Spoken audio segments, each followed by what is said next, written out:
अस्सलामुअलैकुम, good morning Pakistan. एक और सुबह में आपको खुशामदीद कहेंगे। मैं हूं हाफिज नजमुस साकिब और मेरे साथ मौजूद हैं हलीमा जुल्फ़िकार। उम्मीद करते हैं आप सब खैरियत से होंगे। आज जिन खूबसूरत आवाज़ों से हम आपको अपने शो पे मिलवाने वाले हैं, मुझे उम्मीद है आपने काफ़ी ज़्यादा चैनल्स पे इन्हें देखा होगा। इस्लामाबाद के जो लोग हैं हाफिज़, वो तो इन्हें यकीनन जानते होंगे, क्योंकि यहाँ पे बहुत छोटी सी दुनिया है, बहुत गोल है, हर कोई दूसरे बंदे को जानता है। लेकिन हमारे शो पे आज पहली दफ़ा आए हैं, उम्मीद करते हैं आगे भी आते रहें।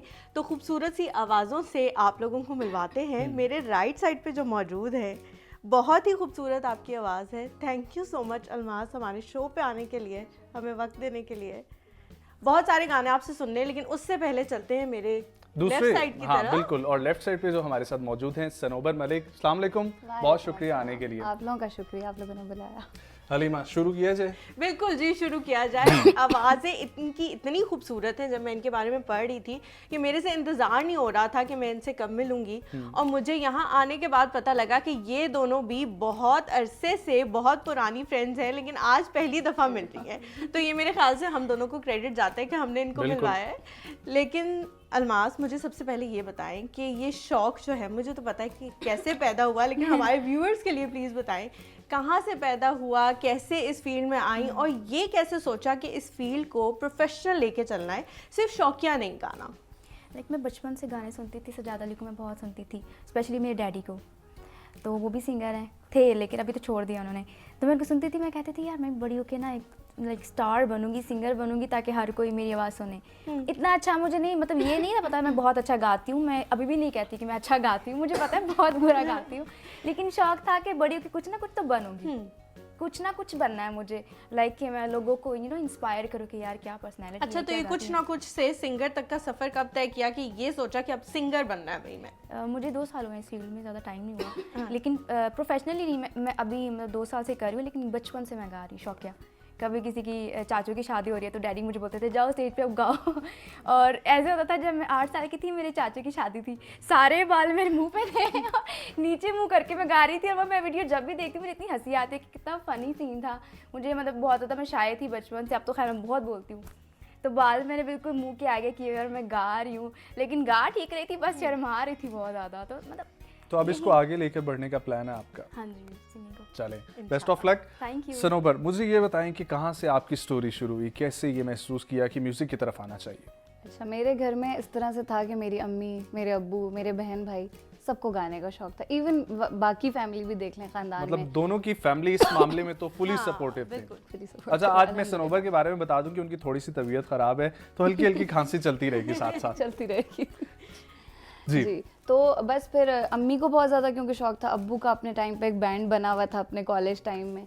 तो जब हम बड़े हो रहे थे तो बड़ी बहन को पहले शौक चढ़ा, फिर दूसरी बहन को चढ़ा, फिर वो लोग अपने अपने कैरियर्स में बिजी हो गई। फिर जब मुझे शौक चढ़ा, मैं कॉलेज में थी, आई वॉज इन कॉलेज, वहाँ से मुझे शौक आया, वहाँ से इवेंट्स वगैरह पे छोटा मोटा जैसे तैसे करके हम गा लेते थे। फिर जब मैं यूनिवर्सिटी आई तब मैंने प्रॉपर इंस्ट्रूमेंट सीखना शुरू किया। मुझे ऐसा फील हुआ कि और भी कुछ करना चाहिए, सिर्फ आवाज़ काफ़ी नहीं है। मैंने इंस्ट्रूमेंट सीखना शुरू किए। फिर प्रोफेशन इसको इस तरह से मैंने किया कि जिस वक्त एक एप्लीकेशन थी उसकी तरफ से मैं अप्रोच हुई थी, और उसका नाम मुझे नहीं पता मैं ले सकती हूँ या नहीं, बट उन लोगों की तरफ से मुझे अप्रोच किया गया था। उन्होंने कहा कि हम लोग रिकॉर्ड करवाएंगे आपके सॉन्ग्स, हम स्पॉन्सर करेंगे। जब वहाँ मैंने पहली दफ़ा 2-3 सॉन्ग्स रिकॉर्ड करवाए था, मुझे पता चला okay I was in tune. फिर उसके बाद से मैंने उसे प्रोफेशनली लेके चलना शुरू किया, और अब आप खुश हैं और इसी को आगे लेकर चलने का प्लान है? बिल्कुल। चलिए, बहुत अच्छा, अच्छी तो बात है। इस्लामाबाद में देखा जाता है कि इंडस्ट्री जो है वो बहुत छोटी है, तो यहाँ पे आप क्या समझती हैं कि अपॉर्चुनिटीज़ ऐसे लोगों के लिए या इमर्जिंग लोगों के लिए बाकी सिटीज़ के मुकाबले में क्या वाकई कम है? वाकई में कम है, बिकॉज हम लोगों को अक्सर लाहौर, पेशावर, कराची, इन जगहों से कॉन्टेक्ट्स आ रहे होते हैं, वहाँ से हमें अप्रोच हो रही होती है, यहाँ पे कम होती है। तो उस तरह से हम लोग भी जज करते हैं कि हम लोग, कभी ये लाहौर जा रही होती है, कभी मैं लाहौर जा रही होती हूँ, एक दफ़ा मैं पेशावर गई थी, तो वहाँ पे अपॉर्चुनिटीज़ यहाँ की निस्बत काफ़ी ज़्यादा हैं, मुझे ऐसा फील होता है। ठीक। और आपने भी, आपका जो एक ऑफिशियल आया था सॉन्ग, उसकी रिकॉर्डिंग वगैरह और वो किस तरह से, वो भी मेरा ख्याल है लाहौर से हुई थी? वो मैंने सियालकोट से की थी। मेरा पूरा बैंड है, पूरे हम लोगों का क्रू है जो हम लोग सॉन्ग्स रिकॉर्ड करते हैं। आपको गनी टाइगर का पता होगा, वही हमारे टीम मेंबर हैं। सो हम लोग के 15-20 लोग हैं जो उसमें सिंगर्स भी हैं, म्यूजिशियंस भी हैं, तो हम लोग एक दूसरे के सॉन्ग्स रिलीज करते रहते हैं। चलिए, बहुत अच्छी बात है। अगर एक दूसरे की सपोर्ट हासिल हो तो बहुत अच्छा हो जाता है। मैंने आप दोनों से ये बात पूछनी है क्योंकि दोनों की फैमिली में ये बहुत अच्छी बात है कि सपोर्टिव है। सपोर्टिव तो फील्ड के अंदर आप लोगों ने ऐसे लोग भी फेस किए होंगे जिनको फैमिली की तरफ से सपोर्ट नहीं थी, ठीक है, तो ये कितना डिफरेंस था और आप लोगों ने इसको कितना जो है ना वो ब्लेस फील किया कि हम लोगों की फैमिलीज हमें सपोर्ट कर रही हैं? शुरू में ना डैडी मुझे कहते थे कि लड़कियों के लिए फील्ड ठीक नहीं है, क्योंकि उन्होंने इतना ज़्यादा टाइम दिया सिंगिंग को, तो मुझे कहते थे कि ये फील्ड ठीक नहीं है लड़कियों के लिए, लोग अच्छा नहीं समझते, बुरी बातें करते हैं। तो मैं डैडी को बोला, मैंने कहा मैं सिर्फ एक ज़ात पे यकीन करती हूँ, खुदा पे। तो अगर खुदा के साथ है ना, और अगर आपके इर्द गिर्द 3 भी पॉजिटिव लोग हैं ना, तो आप समझे कि दुनिया में आपसे ज़्यादा कोई ब्लेस्ड इंसान हो नहीं सकता। तो डैडी ने मुझे बोला, हाँ तुम बहुत बड़ी बड़ी बातें करती है, ऐसा होता नहीं है, बी प्रैक्टिकल। तो मैंने उनको बोला, मैं प्रैक्टिकली सोच रही हूँ, आप खुद अगर पॉजिटिव है ना, लोग भी ऑटोमेटिकली आपको पॉजिटिव मिलते हैं। तो डैडी ने मुझे बोला, चलो देखते हैं, मैं तुम्हें 1 साल का टाइम देता हूँ। तो जैसे ही मैंने अपना कवर सॉन्ग से स्टार्ट किया था 2019 के बिल्कुल एंड पे, दिसंबर में मैंने सॉन्ग किया था कवर तैयब के साथ। तो जब उन्होंने गाना सुना तो मेरे से ज़्यादा उन्होंने बात नहीं की। मेरी मम्मा को कहते हैं, चलो अच्छे लोगों के साथ काम करिए। मेरे ख्याल से जैसे आप होते हैं वैसे लोग आपको मिल ही जाते हैं। मुझे जितने भी लोग मिलते हैं सभी बहुत अच्छे हैं, स्पेशली मेरे तो सारे भाई हैं। मैं तो हर किसी को भाई बना लेती हूँ, जो भी मेरे डायरेक्टर है ना, म्यूजिक डायरेक्टर, सभी मेरे भाई। ये हरकत मैंने भी हाफिज के साथ की थी। ये काफ़ी ज़्यादा थोड़ा शुरू में थोड़ा जुज़बुज़ हुए थे, फिर आहिस्ता आहिस्ता इन आदत पड़ गई। मैंने भी आते ही इनको ना कहना शुरू कर दिया, आप मेरे भाई जैसे हैं, उसके जैसा आपका स्टार है, हरकतें हैं। तो अच्छा, क्या बात है, ये अच्छे टैक्टिक्स हैं लड़कियों के पास। अच्छा सोमर, आपको इस फील्ड में कैसे लोग मिले, हेल्पिंग थे, उन्होंने कैसे आपको आगे बढ़ने में मदद की, अपनी जर्नी के बारे में बताएं। मुझे दोनों तरह के लोग मिले, मतलब I wasn't as blessed as she is. लेकिन जब मैं यूनिवर्सिटी में थी ना, तो यूनिवर्सिटी में बहुत, हमारी म्यूज़िक सोसाइटी में कोई 30 के करीब लोग थे, जिसमें से 28 लड़के थे। आप खुद सोचिए, 2 लड़कियां थी, ओनली 2 फीमेल्स, और हमारी जैमिंग होती थी रात 6 से 9 बजे तक। बिल्कुल। और कभी कभी ये होता था कि वो बिल्कुल भूल ही जाते थे, लड़कियां भी हों, अपनी करते रहते थे, एंड पे 10 बजे उन्हें आदत तो वो लड़कियां भी तो हैं, और हमें घर जाना होता था उस टाइम पे। तो अक्सर ये होता था, या तो वो हमें एक किसी तरह से मिस करा देते थे, या हमारे साथ वो प्ले नहीं करते थे, बहुत सारी चीज़ें होती तो थी। मतलब एंटरटेनमेंट इंडस्ट्री में भी एक कॉर्पोरेट वाली हसल बसल चलती रहती है कि लड़कियों को पीछे करके लड़कों ने आगे आना है। आई थिंक कि जानबूझ के करते हैं, शायद वो अनइंटेंशनली इग्नोर हो जाते हैं। I don't know, may be वो आप जो कह रहे हैं वो भी ठीक हो, या बट लड़कों मुझे के लिए शायद उस तरह से टाइम लिमिटेशन नहीं होती, उनको ये ख्याल नहीं रहता कि लड़कियों के लिए है। वही मैं बता रही हूँ, एक दफ़ा 10 बज गए थे रिहर्सल पे, और बहुत ज़्यादा लेट हो गए थे, यूनिवर्सिटी की लाइट सारी बंद हो गई थी, I was the only female, और मैं डर रही थी, मैं सेकंड सेमेस्टर था, मैं डर रही थी कि मैं अब घर कैसे जाऊंगी। तो मतलब फिर उन्हें ख्याल आया कि यार ये भी हमारे साथ थी, फिर उन्होंने मुझे अरेंज करा के दिया सारा कुछ। लेकिन वो मतलब माइट भी, वही बात है, हो भी सकता है, नहीं भी हो सकता, बट कुछ जगहों पे मुझे ऐसा फील हुआ। मुझे पॉइंट आ रहा है, क्योंकि थोड़ी देर पहले उन्होंने पॉइंट किया था, ठीक है, आप तो कोई था नहीं तब डर गई थी ना, सब कुछ होता है, फिर भी हलीमा शाम 5 बजे के बाद जो है ना वो घर जाने के लिए भागती है। असल में मैं नहीं डरती, लेकिन मेरे पेरेंट्स जो हैं वो बहुत सारी चीज़ों की वजह से उनको ये होता है कि नहीं भाई वापस आ जाओ घर। नहीं, ये बात बिल्कुल हाँ। ठीक है, और अब आप हालात भी देख रही हैं। मैं अपने दोस्तों को अक्सर कहती हूँ, मुझे ज़्यादा ना परसुएट किया करो कहीं जाने के लिए, 24 इयर्स की लड़की तुम लोगों को कह रही हो, मेरे घर वाले नहीं माने, कितना कितने अफसोस की बात है।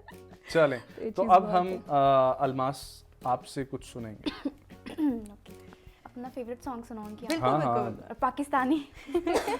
बिल्कुल, ओके पाकिस्तान को हमने सपोर्ट करना है। जी बिल्कुल, इजाज़त है? जी जी, इजाजत है। इजाजत है।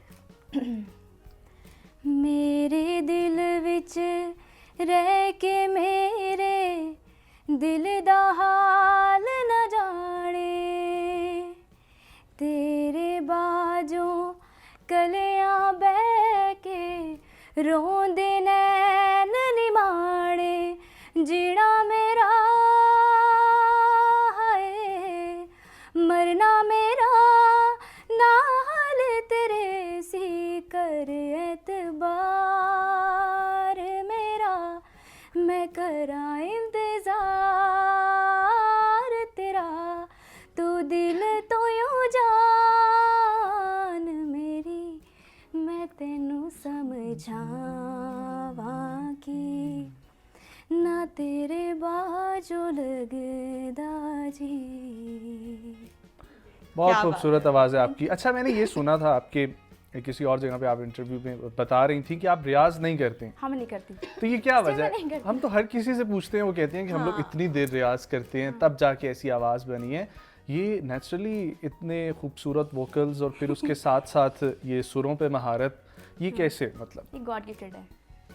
मैं मतलब कहती हूँ, भाई मुझे बोलते हैं जो जो भी मेरे भाई हैं, लाइक उनको मैं उस्ताद ही समझती हूँ। उनजी भाई भी हैं, काशी भाई भी हैं, मुझे बोलते हैं प्रैक्टिस किया करो, रियाज़ किया करो। मैं बोलती हूँ कैसे करते हैं, फिर मुझे एप्लीकेशन देखते हैं, ये तान पूरा है, इस पर करो। मैं बोलती हूँ ओके करूँगी, लेकिन मैं रोज़ लेकिन कभी की नहीं है। की नहीं मैं सुबह 6 बजे तक सोती हूँ और 3-4 बजे जाके तुम्हें टाइम ही नहीं मिलता होगा। नहीं। चलें हम लोग वापस आते हैं, बातों के सिलसिले को यहीं से आगे बढ़ाएंगे, पहले सेगमेंट की तरफ बढ़ते हैं, दोबारा मिलेंगे ढेर सारी गपशप के साथ, हमारे साथ रहिए। द प्री वेडिंग साइकोसिस, और इस शादी से पहले का जो साइकोसिस है, पहले आई एम सॉरी टू सी कि पहले तो फीमेल्स को होता था, बट अब हमारे पास अच्छे खासे मेल आ रहे हैं, बंदे आ रहे हैं, और वो सिर्फ आते हैं 2 महीने अपने आप को कम करने के लिए क्योंकि शादी होने वाली है।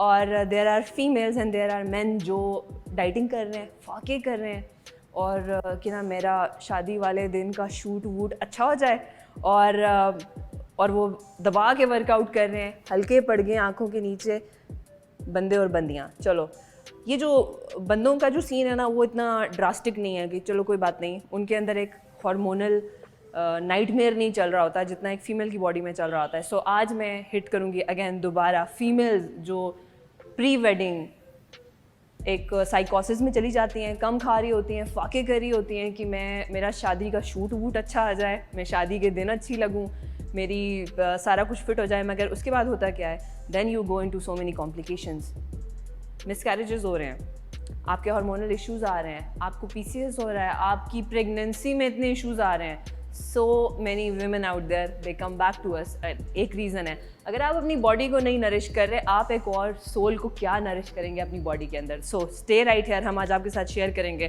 कि प्री वेडिंग एक साइकोसिस में जाने की बजाय आप कौन से वर्कआउट्स कर सकते हैं, आप अपनी न्यूट्रिशन के साथ क्या कर सकते हैं ताकि आप एक हेल्दी तरीके से अपना फैट और अपना वेट कम कर सकें। Stay tuned and will be right back.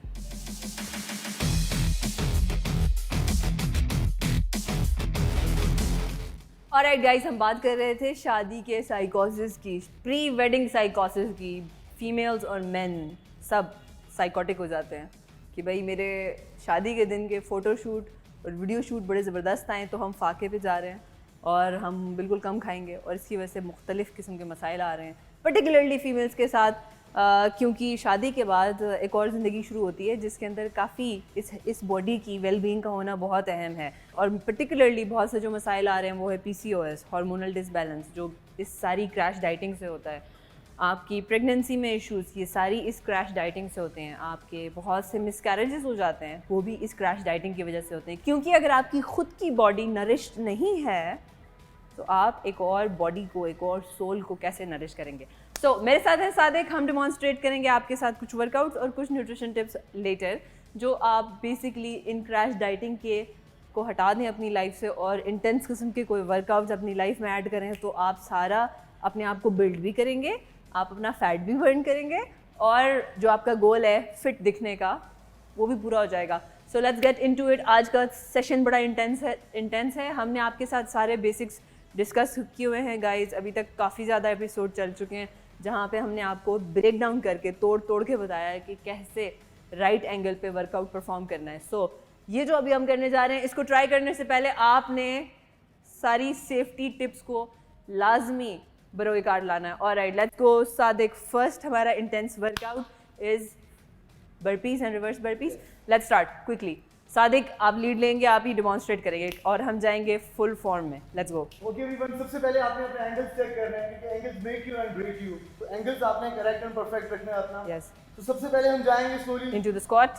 पेट अंदर खींचना है आपने, slowly down back squat, down down, hands on the floor, legs back, back straight, back straight, वापस आ जाएं, come forward, come back, stand up, straight out, alright, and go down, And again go down. Down, go down, quick down, alright, roll down. हम जा रहे हैं, हम reverse burpee में जा रहे हैं। Roll down, stand up and go back. हमने फॉरवर्ड बर्पी की और रिवर्स बर्पी की, ज़बरदस्त। एक बार स्पीड में करके दिखाएंगे Sadiq. Alright, burpee, stand up and now reverse burpee. Brilliant, brilliant, brilliant. एक बार फिर कर लें सादिक, थोड़ा सा speed speed speed speed, come on speed. Form साथ सही रखनी है अपनी, मगर बेहतरीन। One good. सारे मसल को अपने इंगेज रखें, और एग्जीक्यूट करें workout. Amazing. Second workout Sadiq, let's go into the second workout. Sadiq आपका फेस उस तरफ होगा, आप यहाँ पे आएंगे। Thank you so much. Alright, second workout is on the floor. हम अपनी बैक और अपनी बॉडी को लिफ्ट कर बिल्ड करें। Let's go Sadiq. नेक्स्ट हम कर रहे हैं caterpillar walk. This part is working. 5 seconds slowly down, push up. 5 2, 3, 4, 5. And 5 second hold. 5, 4, 3, 2, 1. 5 rows. Back straight रखेंगे, लिफ्टेड रखेंगे दोनों बॉडी पार्ट्स को, अपर बॉडी और बॉडी को। 5 reverse angles. And reverse angels. मैं थोड़ा सा पीछे हो जाऊँ। Reverse angels. अगेन आप अपने सारे लैट्स को इसमें हिट कर रहे हैं। यू कीप गोइंग और आप कॉन्स्टेंटली कर रहे हैं। और अगर आप थोड़ा सा इस पर फोकस करेंगे तो आपने पूरी बॉडी इन्वॉल्व की हुई है इसमें। और राइट, इस तरीके के कंपाउंड मूवमेंट्स आपको बहुत जल्द आपको श्रिंक करते हैं, आपके फैट को बर्न करते हैं quickly, go into the round, और आपको जल्दी आपका फैट लॉस करते हैं। और राइट सादिक, कीप टॉकिंग, बताते रहें साथ। 5 rows, 3, 2, 1. 5 reverse angles. There you go. 1, 2, 3, बेहतरीन 4, बेहतरीन फॉर्म। 5. अपनी फॉर्म फिट रखें। लिफ्ट अप, ज़बरदस्त। And walk back. Walk back, ज़बरदस्त। Straight up and squeeze your glutes and hamstrings. Awesome. हम जा रहे हैं थर्ड उसमें। थर्ड क्या है सादिक? यहाँ पे आएंगे सामने। Alright, third is what are we doing? Yes, let's go, let's go. Squat, आपके पास वो डंबल है, लेट्स टेक दैट। अच्छा, कोई बॉटल आप इस्तेमाल कर सकते हैं। हम जा रहे हैं squats. Like legs open, chest up, back straight. Toes हमारी outward होंगी, so angles आपका। अच्छा, आउटवर्ड होंगी, so you are going to hit this part. जितना आप आउटवर्ड रखेंगे you are going to hit the inner thigh. Alright, stand Go up, up, yes, clean press up, and press up. अब थोड़ा quick करेंगे Sadiq. slowly down. Squats. कमर सीधी रखनी है आपने। सादिक थोड़ा साइड पोज दें ताकि पता चले ऑडियंस को कि आपकी कमर कितनी अहम है। Let's go. अच्छा, आप थोड़ा सा मुलाहिजा करें, थोड़ा सा ब्रेक डाउन करें इसमें। आपने इस बात का ख्याल रखना है कि आपके एंगल सबसे पहले अहम हो। जल्दी जल्दी ये सारा इतना इंटेंस वर्कआउट करने से आप सिर्फ अपने आप को ब्रेक करेंगे, आपको इंजरी हो जाएगी। सो प्लीज़ फाकाफिकेशन की तरफ नहीं जाना, पहली बात। दूसरी बात ये है कि फाकाफाई करके आप अपने आप को वीक कर रहे हैं, स्ट्रॉन्ग नहीं कर रहे। अपने आप को बिल्ड करें, अपने फैट बर्न, अपने वेट लॉस के ऊपर आप काम करें हेल्दी तरीके से। इसका कतन मकसद नहीं है कि आप कम खाएं, आप वर्कआउट करें। ऐसे वर्कआउट्स करें, अपनी रूटीन में ऐसे ऐड करें ताकि आपका फैट बर्न होता रहे for all the times to come. और एट कीप गोइंग। थोड़ी सी स्पीड लेकर आएंगे इसमें सादिक। अच्छा, ये आप जितना ज़्यादा थोड़ा हैवी इधर वर्कआउट, अब हैवी थोड़ा सा यहाँ पे जब आप वेट पकड़ेंगे उससे आपको ज़्यादा फ़ायदा होगा। उससे ये है कि आपको और चैलेंज होगा, आपका वर्कआउट और चैलेंजिंग बन जाएगा। और राइट, अमेजिंग। और इसके दरमियान में एक हम करेंगे हाई इंटेंसिटी कार्डियो राउंड। और राइट, सादिक हमें डेमॉन्स्ट्रेट करेंगे। Sadiq, let's go. What is our jump और कार्डियो राउंड? विदाउट म्यूजिक करेंगे, ठीक है ना? विदाउट म्यूजिक करेंगे। So we start, let's do 10 jacks कर लेते हैं। Yes. Let's go, start. सबसे पहले एवरीवन आपने वार्म अप करना है, हाई जंप नहीं करना आपने कि आपको इंजरी हो जाए। आप Cardio. 1 जंप से स्टार्ट करेंगे। यस, 1 Keep जंप से स्टार्ट jumping. करेंगे, जैसे अप एंड डाउन अपनी टोज पे। Okay, let's And change then change. start jumping jacks. सामने आ जाएंगे आप सारे। Yes, great great great. Okay, now knee to elbow. Yes. Alright, but jump Sadiq. मैं बिगिनर हूँ, सादिक आप एडवांस हैं। मैं बिगिनर हूँ, सादिक एडवांस है। There you go. ऑलराइट, देख रहे हैं आप इंटेंसिटी को? Amazing. That's how you do it people. अपने फैट बर्न को मैक्सिमाइज करें विद द राइट वर्कआउट्स। और प्लीज़ फाकाफाई ना करें बिकॉज उसके बहुत गमगीर किस्म के साइड इफ़ेक्ट्स आपको काफ़ी अरसे लग जाएंगे और वो आप साइड इफ़ेक्ट्स को कूप अप नहीं कर सकेंगे। So take care of your health, take care of your vitality. हम दोबारा मिलेंगे with another amazing episode of health and vitality. अल्लाह हाफ़िज़।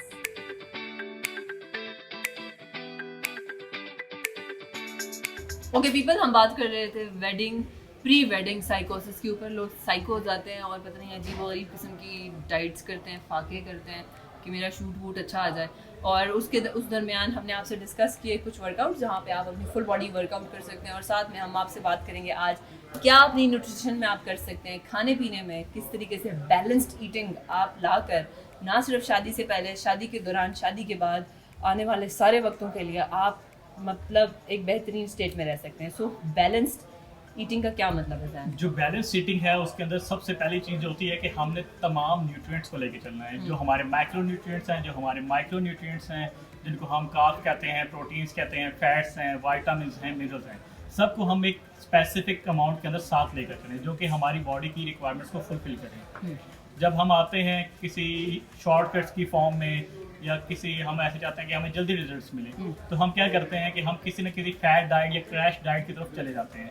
तो उसमें हम Short किसी term solution शॉर्ट के टर्म लिए। सोल्यूशन की तरफ हाँ। चले जाते हैं, तो हम किसी न किसी न्यूट्रिएंट को मिस कर देते हैं, Yes. जिसको हमें टेम्परेरीली तो रिजल्ट्स शो हो रहे होते हैं, लेकिन it's not a sustainable and long term solution, जिसको हमें बाद में बहुत सारे प्रॉब्लम्स फेस करने पड़ते हैं। वो स्किन के प्रॉब्लम्स हो सकते हैं, वो अदर बॉडी की मेटाबॉलिक चेंजेस हो सकती हैं। तो इसका बेस्ट सोल्यूशन यही है कि हम बैलेंस ईटिंग को प्रमोट करें और उसी के थ्रू ही अपने लाइफस्टाइल को चेंज करें। सो इसका मतलब है आपने carbs, proteins, Fats, fat, vitamins, minerals, vitamins सब ऐड करने हैं, और ये सारे सप्लीमेंट के डब्बे नहीं लेने हैं। नेचुरल सोर्सेज ये आपने नेचुरल सोर्सेज से करना है। नेचुरल सोर्सेज में से आपने और क्या आ जाता है, थोड़ा सा जल्दी से बता दें ज़ैन। नेचुरल सोर्सेज में आपके पास सीरियल्स हैं, आपके पास फ्रूट्स हैं, आपके पास वेजिटेबल्स हैं, आपके पास मीट प्रोडक्ट्स हैं, आपके पास डेयरीज चपाती हैं, है, चक्की के आटे की रोटी चक्की है, के आटे आपके की रोटी है, पास सब्जियां सब्जियां हैं। हैं, फल हैं, एवरीथिंग। सो तो ये सारी चीज़ें आ जाती हैं। प्लीज़ अपना फूड इंटेक्स को ठीक करें, अपनी सेहत का बहुत ख्याल रखें, क्योंकि 80% part of your fitness equation is your nutrition. So we'll see you in another amazing episode of Health and Vitality. तब तक eat well.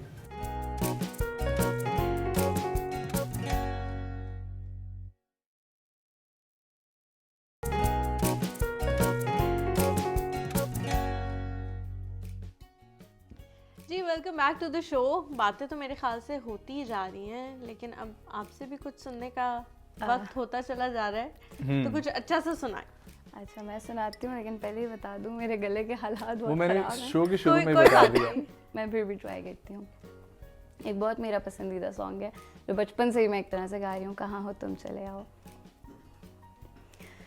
तुम्हारी बेरुखी एक दिन हमारी जान ले लेगी, तुम्हारी बेरुखी एक दिन हमारी जान ले लेगी।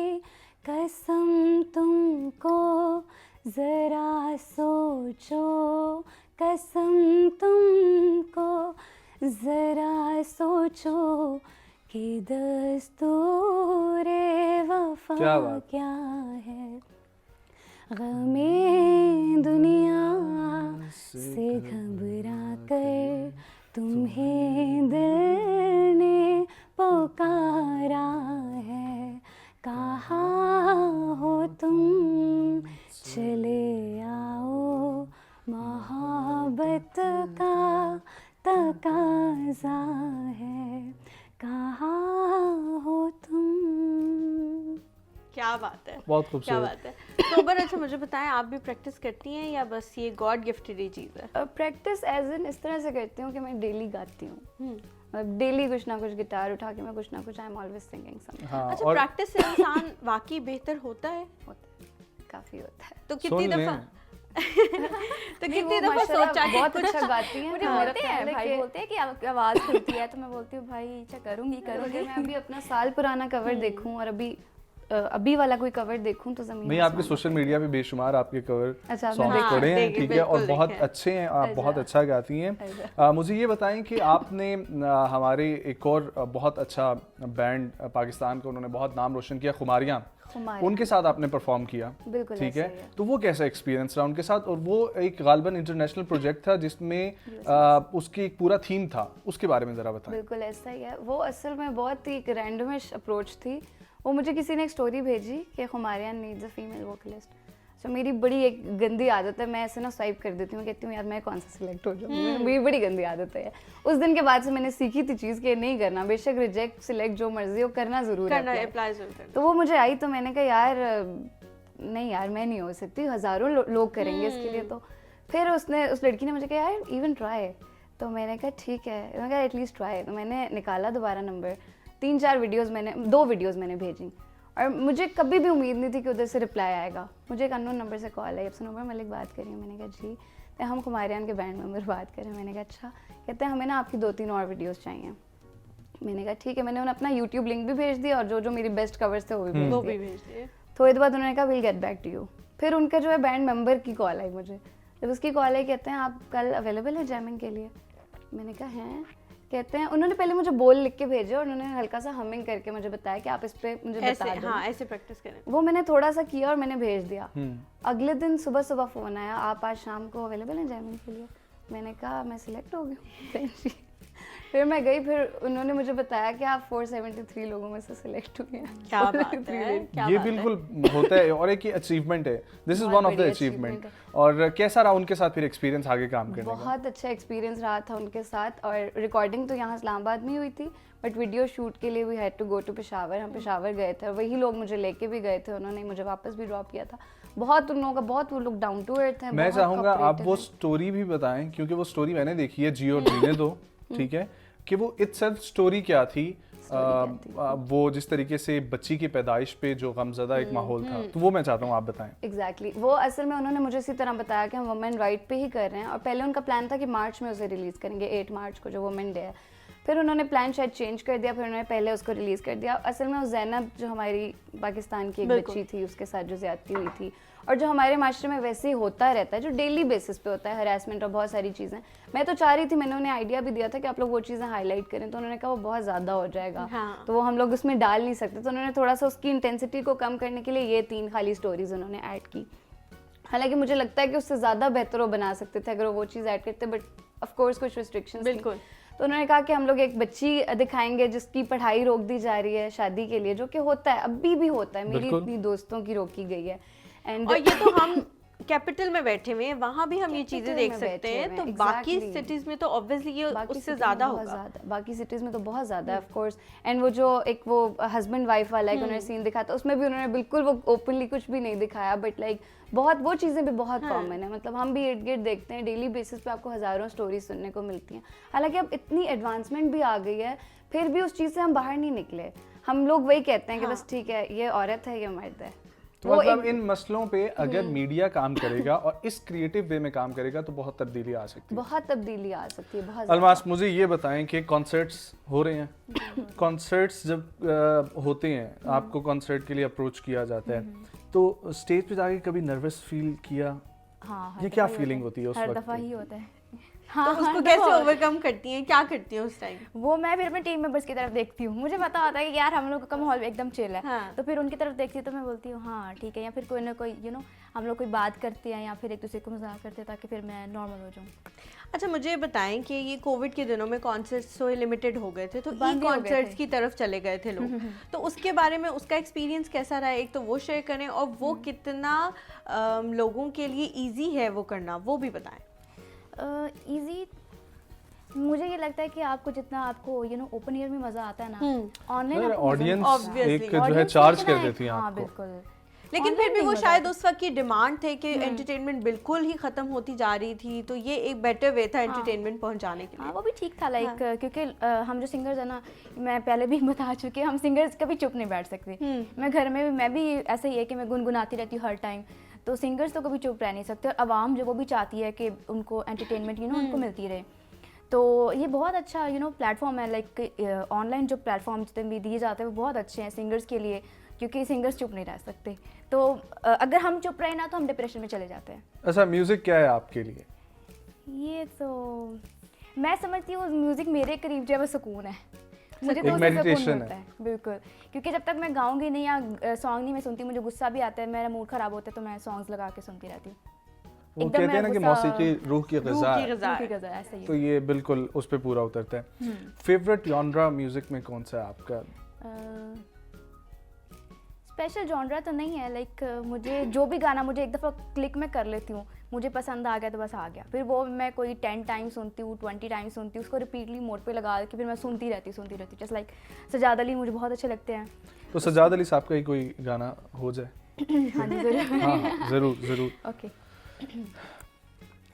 साहिल पे खड़े हो तुम्हें क्या गम, चले जाना साहिल पे खड़े हो तुम्हें क्या गम, चले जाना मैं डूब रहा हूँ, अभी डूबा तो नहीं हूँ, मैं डूब रहा हूँ, अभी डूबा तो नहीं हूँ, ऐ वादा फरामोश मैं तुझसा तो नहीं हूँ, हर जुल्म तेरा याद है, भूला तो नहीं हूँ। क्या बात है, क्या बात है, बहुत अच्छा आपने गाया है। Thank you. अपने फेवरेट सिंगर का गाना उनके सामने कभी गाने का मौका मिला है या चाहती हैं कि उनके सामने गाएं? हाँ, उनके साथ ऑफ कोर्स मैं उनके साथ भी गाना चाहती हूँ, सजाद अली के साथ, मुझे बहुत ज़्यादा अच्छे लगते हैं वो। मेरी जो डैडी है ना, उनकी थोड़ी थोड़ी आवाज़ सजाद अली की तरह लगती थी, तो मैं शुरू से डैडी को सुनती आई तो मुझे लगता था यार डैडी की और उनकी आवाज़ कितनी सेम सी हाँ, लगती है। वाइब्स होती हैं। हाँ, जो और आपको डैडी के feel भी होते हैं। आइडल थे ना वो, तो डैडी मुझे बोलते थे कि उनके सारे गाने सुने जो भी उनके टाइम आते थे, उनके गाने तो बहुत सुपर हिट थे ना। बिल्कुल बिल्कुल। वो मैं सुनती हूँ ना तो मुझे यार क्या गाते थे यार वो, इतने एग्जैक्टली। अल्लाह करे चलें आपकी ये दुआ कबूल हो जाए, आमीन, उनके साथ आमीन, आपको गाने का आमीन, मौका आमीन। मिले। चलें सोबा, मैं आपसे पूछना चाहती हूँ कि जब गाती हैं तो ट्रेंड्स को फॉलो करती हैं, क्योंकि पाकिस्तान में काफ़ी देखा जाता है कि ट्रेंड की तरफ चले जाते हैं लोग बहुत ज़्यादा, और सोचते हैं जो न्यू इमर्जिंग टैलेंट होता है वो भी ये सोचते हैं कि चलो ट्रेंड ये है आजकल, इसको गाएंगे तो ज़्यादा जल्दी हिट हो जाएंगे। पहले मैं नहीं करती थी, जैसे कि मैंने आपको शो के स्टार्ट में बताया कि मैं पुराने गाने सुनती थी, मैं वही चीज़ें सुनती थी और वही मेरे सोशल मीडिया पे अगर आप साल पहले 2-3 साल पहले की चीज़ें देखें, पुराने गाने। फिर साथ साथ टाइम के साथ साथ मुझे समझ में आया कि हर वक्त की अलग बात होती है और हर वक्त अलग चीज़ डिमांड करता है। तो अभी रिसेंटली मैंने ये चीज़ करना शुरू किया, अभी पिछले 1 साल से। वो भी मेरा एक फ्रेंड है कराची का, उसने मुझे बहुत फोर्स किया कि यार सनोबर आप गाती बहुत अच्छा हो, बट आप पुराने गाने गा रही होती हो जो कि लोगों को पसंद तो आते हैं, लेकिन वो कभी भी वायरल शायद ना हो कभी भी। फिर वो उन्होंने मुझे दिखाना शुरू किया, आसिम अजहर, आयमा बेग, ये यंग स्टनर्स, फिर मैंने वो कवर करना शुरू किया एंड काफ़ी चेंज उसकी वजह से आया, क्योंकि वो वीडियोस आपकी क्योंकि ट्रेंड में चल रही हो, फर्स्ट करें अब आसिम अजहर का सॉन्ग आया याद, मैंने उसकी वीडियो बना के हैशटैग के साथ डाल दी, वो भी ट्रेंड पे चली जाएगी, कुछ ना कुछ उस पर अच्छे व्यूज आ जाएंगे। तो ट्रेंड तो ट्रेंड्स को फॉलो करना एक जरूरी नहीं है, जरूरी लेकिन नहीं है बट जरूरी है भी, जरूरी है भी। ठीक है। बोथ। चले जी, चलते हैं हम अपने नेक्स्ट सेगमेंट की तरफ, और सेगमेंट से जब वापस आएंगे तो इनके साथ मजीद बातें करेंगे और इन दोनों से एक एक और गाना सुनेंगे। टेजर गन था मैं उस वक्त मेरे पास, वो भी किसी बंदे ने ऐसी कुछ बात की थी तो मैं गाड़ी से उतर गई, वो भी खड़ा हो गया, उसने क्या पता क्या बोलेगी ये, मैंने उसको टेजर गन मेरे पास छोटा सा था वो मैंने उसके कंधे पे जुबा दिया, उसने कुछ नहीं देखा, गाड़ी स्टार्ट करके भाग गया बस। मुझे तो इंस्ट्रक्टर का मतलब ही नहीं पता था कि क्या है, मैंने कहा मैं पायलट बनूंगी और फिर मैं जहाज़ उड़ाना सिखाऊंगी, और मुझे नहीं पता था कि मैंने उधर नहीं सिखाना, मैंने ग्राउंड पे रहना है, तो मैं इधर की इंस्ट्रक्टर बन गई ड्राइविंग की, ये मेरा एक एम था। बहुत छोटी थी तो डॉक्टर का था, फिर उससे मैं डर गई हूँ, मैंने कहा नहीं डॉक्टर का नहीं करना, पायलट की तरफ आ गया, फिर ड्राइविंग की तरफ ज़्यादा आ गया। गाड़ी का बहुत वो था, गाड़ी को मैं नहीं छोड़ सकती, अभी भी मैं नहीं छोड़ सकती, मुझे ड्राइविंग बस कराने दो, करते चलाते दो, मुझे अच्छा लगता है ड्राइविंग। जॉब शुरू कर दी 76 में अपनी ड्राइविंग स्कूल का किसी और स्कूल के साथ इंस्ट्रक्टर लग गई हूँ, 3 साल 3.5 साल उनके साथ काम किया, उनसे एक्सपीरियंस लिया और काफ़ी कुछ सीख के उसके बाद फिर मैंने 80s में अपना शुरू कर दिया वीनस के नाम से। मैं अपने पैसे जमा करती थी, जो मुझे मिलता था स्कूल में, जब उस वक़्त की बात है 4 आने 8 आने, ये मैं जमा करती थी, करते करते करते करते अरसा गुजर गए, बीच में वो मेरे 40,000 जमा हो गए थे। 6,000 मैंने कर्जा लिया था, 46,000 की मैंने गाड़ी ली थी डेटसन, बड़ी ज़्यादा सस्ते थे ना वो वक्त, तो लेने के बाद मैंने भी क्लासेस शुरू कर दी अपनी ओन, उसमें मेरे छोटा सा एक्सीडेंट हो गया, गाड़ी ख़राब हो गई है, 6,000 उधर लगा है, कर्जा ना उतर सकी, फिर इतने में फिर स्टूडेंट्स आ गए, फिर सबसे पहले मैंने कर्जा ही उतारा, क्योंकि वो किसी का पैसा रखना अच्छा नहीं लगता था, फ़ौरन मैंने कर्जा उतारा, बस उसके बाद फिर ऐसा ऐसा, शुरू में तो मेरा काम नहीं चलता रहा, खड्डे भी बहुत हुए हैं, एक्सीडेंट्स भी बहुत हैं, थानों तक भी लेके गई हूँ, कचहरियों तक भी लेके गई हूँ लोगों को। मैंने खुद भी उनको मारा है, कुछ औजार भी रखे मैंने अपने साथ, चीज़ें मारने के लिए, टेज़र गन रखा है, मारने के लिए पाइप रखा है। ये चीज़ें मेरे पास गाड़ी में पड़ी हैं। तो एक तो पता है ये चीज़ें मैंने इसलिए रखी हैं कि मेरे साथ देखो एक किसी की अमानत बैठी होती है, लड़की बैठी होती है, उसको मैंने घर से पिक किया, उसको मैं सेफली घर पहुँचाना चाहती हूँ। अब ये लोग जो हमको तंग करते हैं, कल को उस लड़की को किसी ने कुछ बोल दिया तो वो आगे उसके पेरेंट्स क्या कहेंगे, मुझे कहेंगे ना कुछ। तो मुझे इस जगह से मैं उनको फिर उनका फॉलो भी करते हैं, उसका घर ढूंढना चाहते हैं, मैं वो भी वहाँ से कहीं से कहीं चक्कर काटते काटते, एक दफ़ा तो मैं चक्कर काटते काटते थाने में घुस गई हूँ, तब वो गाड़ी वाला भागा है, वो सब शायद थाने में रिपोर्ट करने गई है।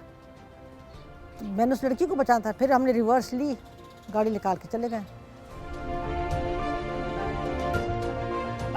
For women, it's not just driving that they have to learn. They have to learn how to be strong and they have to learn how to handle different situations जो road पे होती हैं. As a woman भी हो सकता है. तो she has been mentoring me in a very like full circle manner कि आपने कैसे road पे criticism को बर्दाश्त करना है, अगर आपने अपनी space कैसे own करनी है once you are on the road. So she has been teaching me these things जो कि मेरी confidence को भी build करती हैं on the road apart from my driving skills जो हैं. तो it's both things that she has been tutoring me.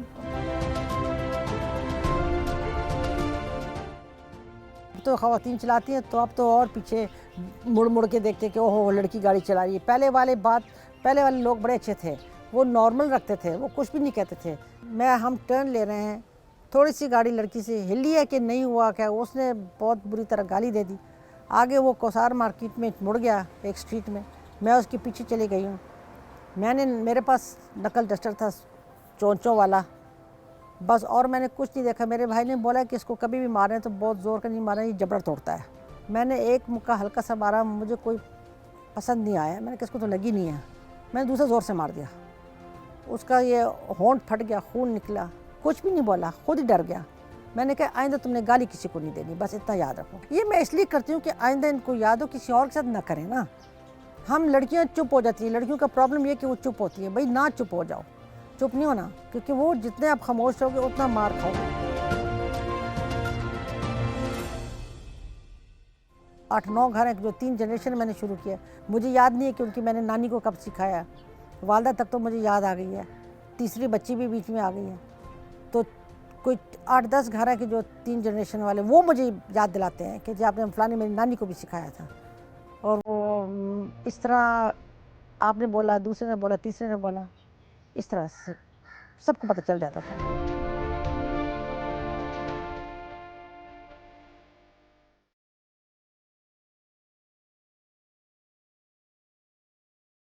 सीखने को तो बेचारी आती हैं सीखने के लिए, पर पीछे से बैक अच्छा मिले ना, मतलब पेरेंट्स की तरफ से ले लें, भाई की ले लें, हस्बैंड ले लें, ये लोग अगर पुश करें कि भाई नहीं कर सकती हो, कर सकती हो। जब वो डिस्करेज करते हैं, वो बोलते हैं नहीं तुम नहीं कर सकती हो, बंद कर दोगी, गाड़ी ख़राब कर दोगी, सेल्फ ख़राब कर दोगी, क्लच प्लेट ख़राब कर दोगी। अब ये चीज़ें उसे डराया जा रहा है। ये तो मैकेनिकल चीज़ें हम बताते हैं कि भाई आपने नहीं रखना पाँव क्लच पे, पर ये पीछे से जो पेरेंट्स होते हैं, फादर स्पेशली भाई, अच्छा ये प्रॉब्लम मर्दों का है। मैंने बहुत से देखे कि वो नहीं आगे से हेल्प कर रहे हैं, वो बुरा नहीं मानना, वो मैंने मोस्टली यही देखा है कि मर्द ही आगे बढ़ने ही नहीं देते हैं। बुलाते भी खुद ही बुलाते हैं कि मेरी बेटी को सिखाओ, बीवी को सिखाओ, फिर आगे प्रैक्टिस भी कराओ। जी नहीं प्रैक्टिस नहीं कराते, हम तो डरते हैं, वो सिखाते करते और डिस्करेज अलग करते कि छोड़ दो बस, अभी क्या कर रही सीख के, ठीक है तुम्हारी ख्वाहिश थी पूरी मैंने कर दी है, चलाओ। अब की जो लड़कियां ना अब मजबूरी हो गई है, पहले वाली शौक से सीखती थी कि चलो सीख लिया, चला लिया, नहीं चलाया हो गया। अभी मजबूरी हो गई है, जॉब, क्योंकि सब लड़कियां जॉब करती हैं।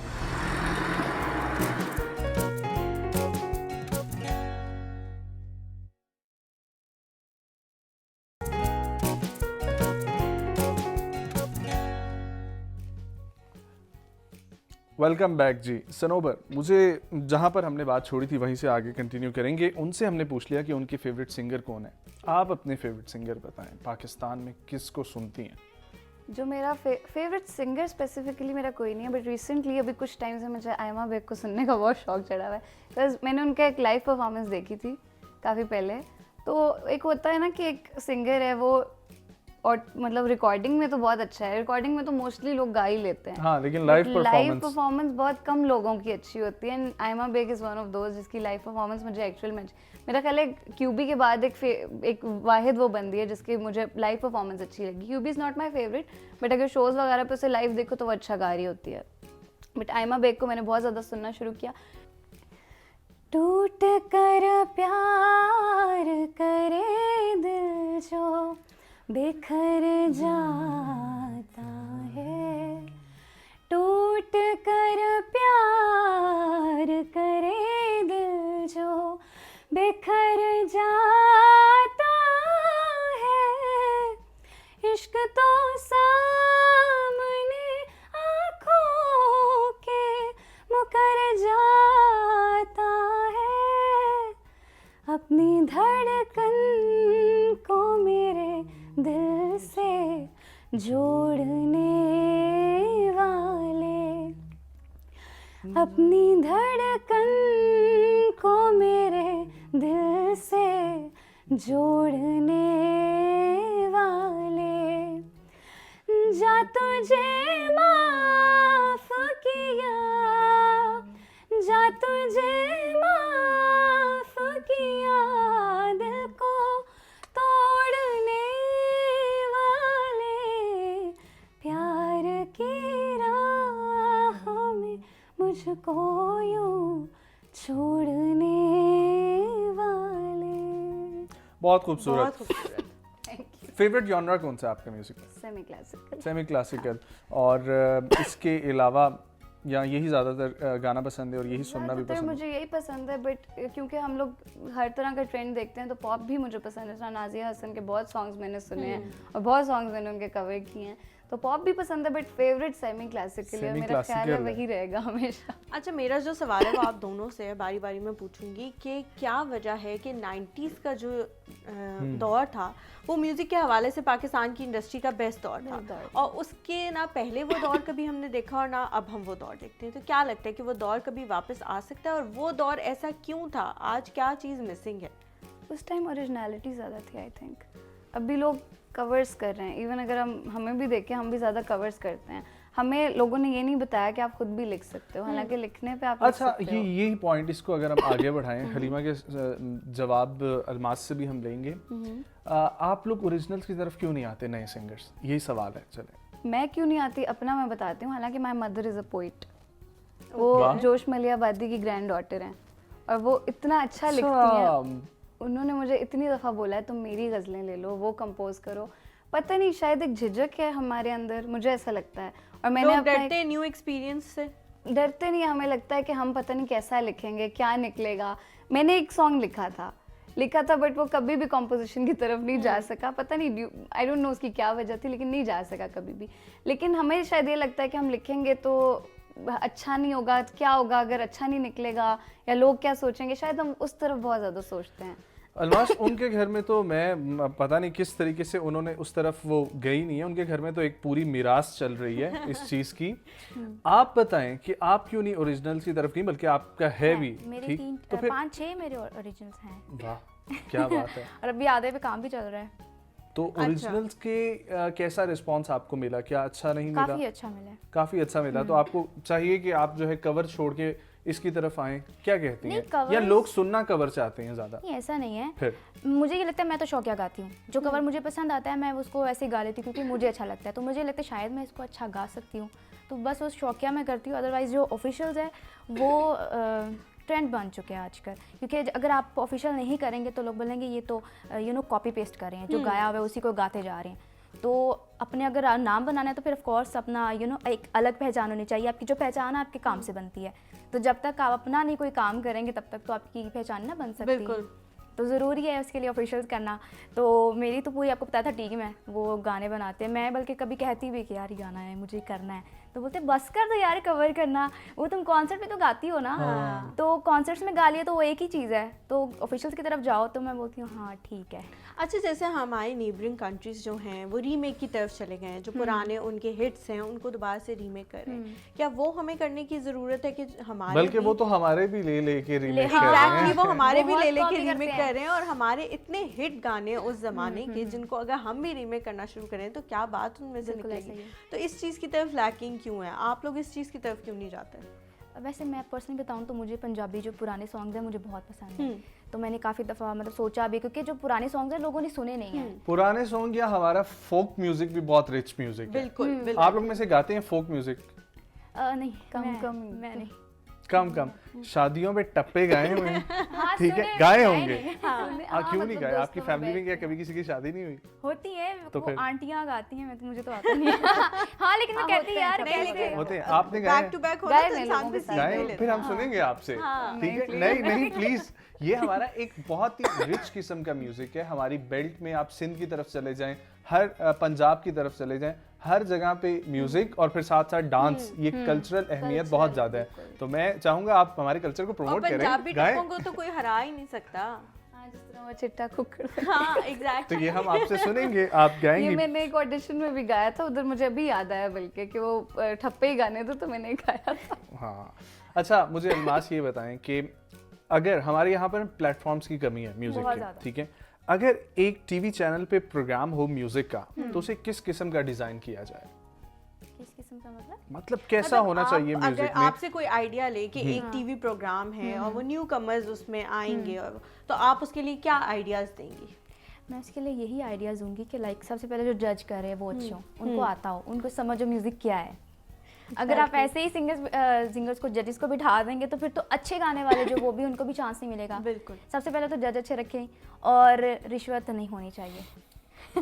रिश्वत नहीं होनी चाहिए। जितने भी जो टैलेंटेड लोग हैं उनको चांस मिलना चाहिए आगे निकलने का। नहीं, मेरा कहने का ये मतलब था, आप तो एक बात करिए कंपटीशन की, हाँ। ठीक है? नहीं, वो शायद उसकी तरफ चली गई, लाइव शो। हाँ, लाइव शो।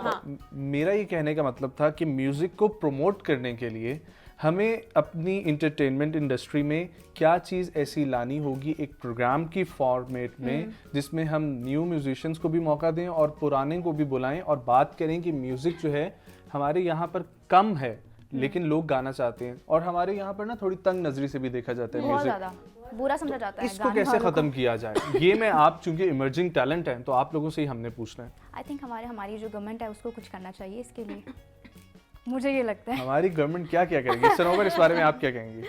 मेरा ख्याल है इस माइंडसेट को चेंज होने की ज़रूरत है शोज़ के कैसे ज़रिए। होगा?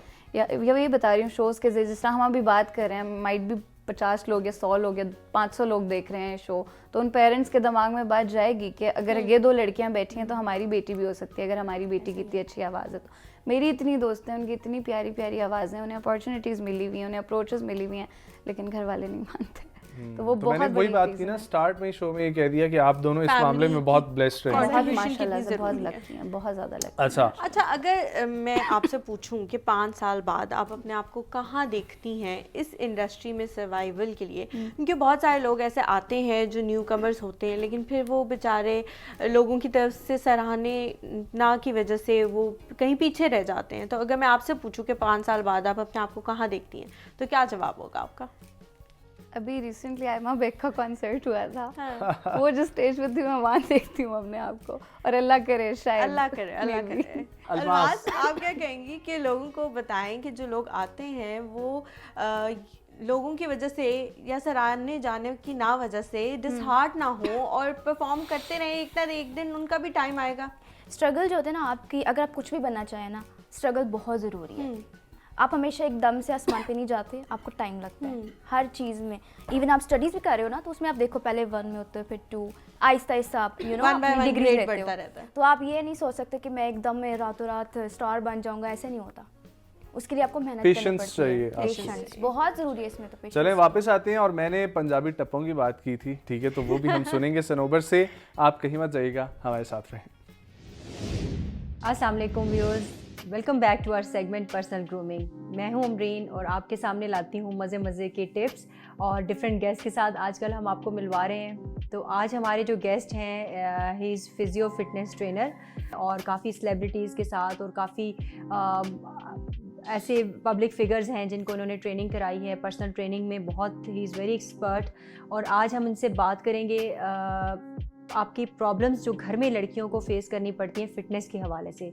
बहुत सारी गर्ल्स ऐसी हैं जो कि जिम नहीं जा सकती और बहुत सारी ऐसी हैं जिनके लिए शायद जिम को कंटिन्यू करना मुश्किल हो जाता है, इवन ज्वाइन भी करती हैं। तो हम कुछ ऐसी एक्सरसाइजेस बताएंगे आपको जो कि आप घर पे रहते हुए भी कर सकते हैं। स्पेशली डबल चिन का प्रॉब्लम बहुत लोगों को होता है और इसके अलावा लूज़ बेली है, आर्म्स पे लोगों के बहुत फैट्स होते हैं, लेग्स पे होते हैं। तो टारगेटेड एरिया को किस तरह से आपने कौन सी एक्सरसाइजेस के थ्रू उस एरिया को टारगेट करके वहाँ से फैट्स कम करनी है विदाउट एनी स्पेसिफिक ट्रेनर, क्योंकि हर कोई पर्सनल ट्रेनर अफोर्ड नहीं कर सकता एंड हर कोई जिम भी नहीं जा सकता। तो उसके लिए हम आपको ऐसे कुछ टिप्स बताएंगे कि जो आप इजीली घर पे फॉलो कर सकते हैं। तो पहले हम वेलकम करते हैं अपने गेस्ट को। तो welcome to our show. Ali, कैसे हैं आप? वालेकुम सलाम मैम, कैसे हैं आप? अस्सलाम वालेकुम। सॉरी हमने आपको सामने किया। अच्छा, असल में ये आपने जो अभी बात की है कि फ़िटनेस से रिलेटेड काफ़ी लड़कियों को प्रॉब्लम रहता है, मगर वो प्रॉब्लम उन्होंने ख़ुद ही अपने से दूर करना है, क्योंकि प्रॉब्लम आते टाइम लगता है। अगर प्रॉब्लम अचानक से तो नहीं किसी लड़की के डबल चिन निकल आता। तो ये बड़ी अच्छी आपने जो है ना टॉपिक पे बात की है। तो इसी पे ही लड़कियों को ये बहुत ज़्यादा जो फेस कर रही हैं, मैं कहता हूँ कि अगर कम अरसे में वो ज़्यादा इम्पैक्ट वो लाना चाहें तो वो ला सकती हैं। तो इंशाल्लाह जैसे जैसे आप मुझे से सवालात करेंगी जी, तो मैं उनके आपको अच्छा, जवाब देता हूँ। अली माशाल्लाह आपको 6 साल हो गए हैं इस फील्ड में। जी अल्हम्दुलिल्लाह मैम, मैं डिफरेंट ऑर्गेनाइजेशन में काम कर चुका हूँ फिटनेस से रिलेटेड, और इसी से हम अपना रिज़्क़ हलाल कमा रहे हैं। तो काफ़ी ऐसी हमारी बहन माशाल्लाह से बेटी मैं हैं। देख रही थी आपकी वीडियोस, शहरयार अफरीदी जो हमारे मिनिस्टर हैं वो भी जी, आपके क्लाइंट हैं। अल्हम्दुलिल्लाह जी, मिनिस्टर शहरयार खान अफरीदी हमारे स्टूडेंट हैं और वो मेरे से ट्रेनिंग करते हैं। अच्छा अली, शहरयार अफरीदी भी आपके माशाल्लाह से क्लाइंट हैं और वेरी वेल नोन फिगर हैं, वो सभी जानते हैं उनको। तो आप कब से उनको करा रहे हैं ट्रेनिंग? मैम असल में वो आते कम है मेरे पास। असल में वो इतना बिजी होते हैं कि वो भी जिस 20 या 25 मिनट टाइम निकालते हैं फिटनेस से रिलेटेड। अच्छा, फिर उनको सारी की सारी क्रॉसफिट हम करवा रहे हैं, कुछ मसल्स के ऊपर ट्रेनिंग करवा रहे हैं। उनका आना बहुत कम होता है, मगर ये है कि but he is I think satisfied by your training. अल्हम्दुलिल्लाह। अच्छा अली, मैं जो पूछना चाह रही हूँ, जिस पे अभी मैं बात करी थी व्यूअर्स के साथ, कि डबल चिन या टर्टल लेग जिसको बोलते हैं, आजकल हर कोई मोबाइल यूज़र है, मोबाइल बहुत सारे लोग यूज़ कर रहे हैं। इवन बच्चों में भी मैं ये चीज़ देख रही हूँ कि मोबाइल को बेड पे यूज़ करने से और हर वक्त ऐसे रखने से आपकी डबल चिन और वो परमानेंटली ऐसे यहाँ पे ना फैट्स आ जाते हैं। तो आप बताएं कि वो किस तरह का पोस्चर रखें मोबाइल यूज़ करते हुए, और अगर जब हो जाए डबल चिन तो किन चीज़ों, कौन सी ऐसे मेजर्स हैं जिनको लेके वो उससे प्रिवेंट कर सकते हैं, उससे जान छुड़ा सकते हैं, या एक लॉन्ग लास्टिंग अरसे के लिए वो कह रहे हैं कि आपका फेस सही रह सकता है और डबल चिन से आपकी ख़त्म हो सकती है। मैम इसमें हम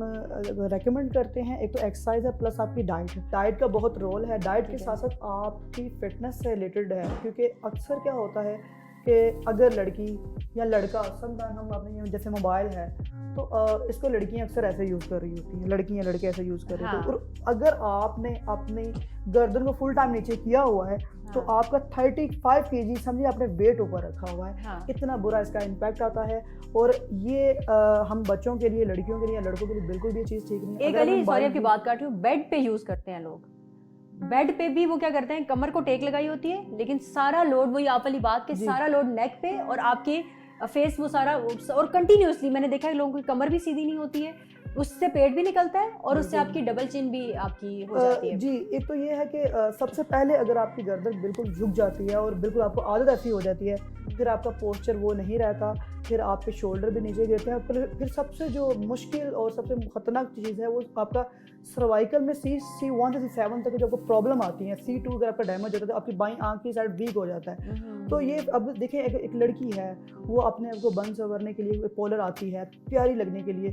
अब अगर उसकी आंखों में दर्द करनी शुरू कर दी, आंखें नज़र कमज़ोर होना शुरू, तो उसके लिए अच्छा नहीं है। तो उसको क्या चाहिए कि अपने पोस्चर को सीधा करने के लिए मोबाइल को ऐसे यूज़ करें। अच्छा अली, ठीक है, अगर आपने इसकी बात सॉरी करें तो- आपने बहुत अच्छी ये बात की है जिसको मैं पॉइंट आउट करूंगी कि जो सर्वाइकल के इशू की वजह से आंख छोटी भी हो जाती है कई लोगों की, और वो छोटी भी होती है, कई दफा पेन भी करती जी है ना। नहीं, मैं बताता हूँ इसमें हाँ। जो C2 है, C2 जब डैमेज होता है तो आपकी पहले बाईं साइड वीक होता है। जब हाँ। वीक होता है तो फिर क्या होगा, आपके हल्के आ जाते हैं, फिर क्या होता है कि आपको धुंधला धुंधलापन नजर आना शुरू हो जाता है। अगर आपकी आंख और दिमाग, आंख और माइंड एक ऐसा कनेक्शन है कि आपका बॉडी का कोई भी हिस्सा अगर डैमेज है वो रिकवर हो जाता है, मगर आंख और दिमाग ये मेन है। जैसे आपका माइंड है, अगर हैप्पी हो तो आप स्माइल करते हो, अगर आप हैप्पी नहीं, आप सैड हो जाते हो तो आपके आंख और दिमाग को बहुत ही चीज़ का असर पड़ेगा।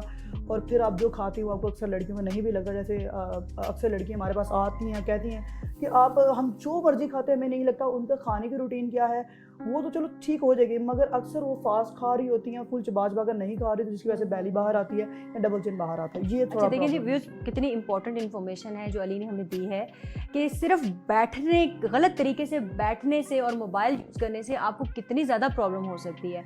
आपको फिटनेस और आपकी ब्यूटी डिस्टर्ब हो सकती है, आपको आई साइट आपको प्रॉब्लम कर सकती है, पॉस्चर से कितने ज़्यादा आपको प्रॉब्लम आ सकते हैं, आपको फिटनेस के प्रॉब्लम आ सकते हैं, आपकी ब्यूटी डिस्टर्ब हो सकती है, आपकी आई साइट जो वीक होती है वो हेल्थ इश्यूज़ तो आते ही हैं, बट अपेयरेंस वाइज भी आप देखें कि आपको कितनी ज़्यादा प्रॉब्लम्स आ सकती हैं। आपकी बेली लूज, मतलब पेट भर सकता है आपका डबल चिन जो है बहुत बुरी लगती है। आपको पता है जब भी एक्स्ट्रा वो फैट्स आपके फेस पे हों, आपका मेकअप भी आपको सूट नहीं करता, और आपकी आई साइड और डार्क सर्कल्स जो हैं वो कितना आपकी ब्यूटी में हम लोग और टोटकों की तरफ जा रहे हैं, हम लोग फेशियल्स या इन चीज़ों की तरफ जाते हैं, बट एक्चुअल जो रूट कॉज है इसका डार्क सर्कल्स का, हम उसकी तरफ नहीं देख रहे। तो अली आप बताएं कि हमें किस तरीके से बैठ के मोबाइल यूज़ करना चाहिए और कितनी देर यूज़ करना बिल्कुल चाहिए। मैम, एक तो ये है कि आप चाहे आपकी जो कैपेसिटी है, आपकी जितनी पावर है, आप अगर उसको सही से यूज़ करेंगे तो एक तो ये है कि आप इजी भी रहेंगी और आप एक्स्ट्रा ऑर्डरी काम भी कर सकेंगे। क्या होता है,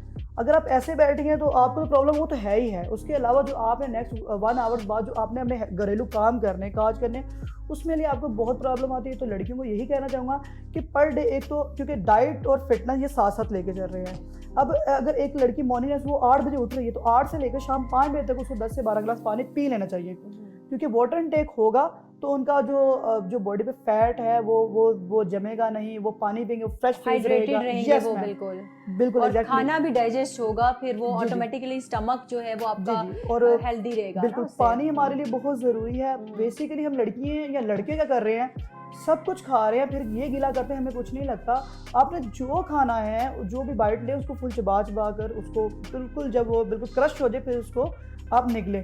उससे फ़ायदा क्या होगा कि आप डाइजेस्ट इजीली हो जाएगा, फिर ये होगा कि आप जो खाएंगे वो आपको लगेगा।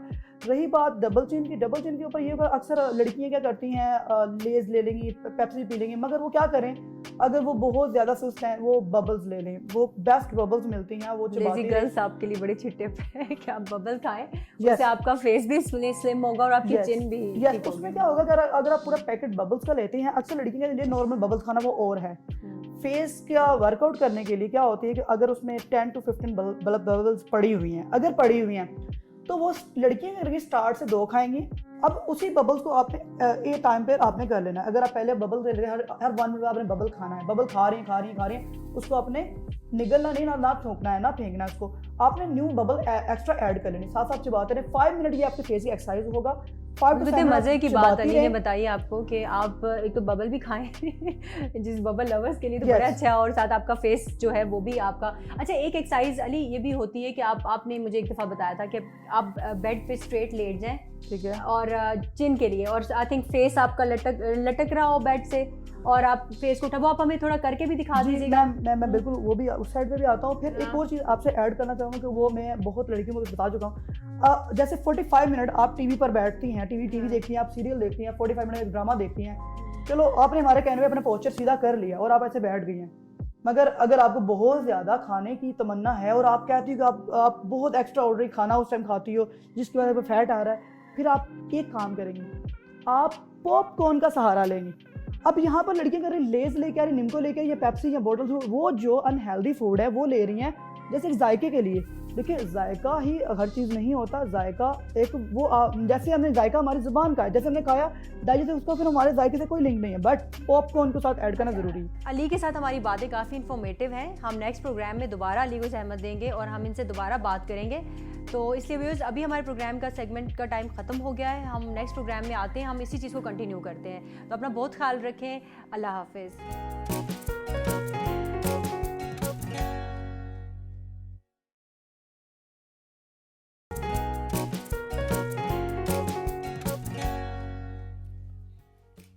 जी welcome back to the show. चलते हैं अलमास की तरफ। अलमास मुझे बताएं कि सोशल मीडिया एक बहुत बड़ा प्लेटफॉर्म है, एक बहुत बड़ी पावर है और आने वाले मेरे ख्याल से दिनों में यही एक मीडियम भी होगा लोगों तक अपनी बात पहुंचाने का। तो इस पे अच्छी चीज़ें भी हैं, लोगों को स्कोप भी मिल रहा है, लेकिन बुरी चीज़ें भी हैं, क्रिटिसिज्म भी है। तो अगर आपको कभी कोई ऐसा क्रिटिसिज्म फेस करने को मिले तो उससे कैसे डील करती हैं? मैं एक किस्सा हमेशा जब भी ऐसा कोई होता है ना, मैं एक किस्सा है उसको मैं हमेशा याद करती हूँ। एक गधा होता है, उस पर उसका एक मालिक होता है और उसका बेटा होता है, ठीक है। जो मालिक होता है अपने गधे पे बैठ के जा रहा होता है, तो आवाम उसको बोलती है ये कितना बेवकूफ़ है और कितना ये बदतमीज़ है, इसको कोई फिक्र ही नहीं है, जालिम बाप है, ये इसका बेटा चल रहा है, खुद ये गधे पे बैठा हुआ है। वो ये बातें सुनता है तो फिर वो खुद उतर जाता है और अपने बेटे को बिठाता है। जब वो अपने बेटे को बिठा लेता है, लेकिन बहुत फ़नी भी है और समझने वाला भी है, तो आवाम बोलती है इसका बेटा कितना जालिम है, अपने बाप को ऐसे चला रहा है और खुद बैठा हुआ है आराम से। वो उसका जो बेटा होता है वो भी उतर जाता है। फिर वो क्या करते हैं, गधे को ऐसे ही लेके जा रहे होते हैं और ऊपर बैठते नहीं हैं। फिर आवाम बोलती है कि ये कितने बेवकूफ़ हैं, गधे को पैदल लेके जा रहे, ऊपर नहीं बैठे हुए। फिर वो लोग क्या करते हैं, गधे को उठाते हैं और ऐसे चले जाते हैं। तो वो बोलता है कि चलो ठीक है यार, आवाम बोलती है कि ये कितना बेवकूफ़ है, गधा अच्छा भला ठीक ठाक है और इसको चला नहीं रहे, ऊपर नहीं बैठ रहे, बल्कि इसको कंधे पे उठा कर लेके जा रहे हैं। लाइक आवाम जो है ना हमारी, वो हमें किसी भी हाल में खुश नहीं रहने देती। आप अच्छा करोगे तब भी आपको नेगेटिव बातें जो है वो मिलेंगी सुनने के लिए।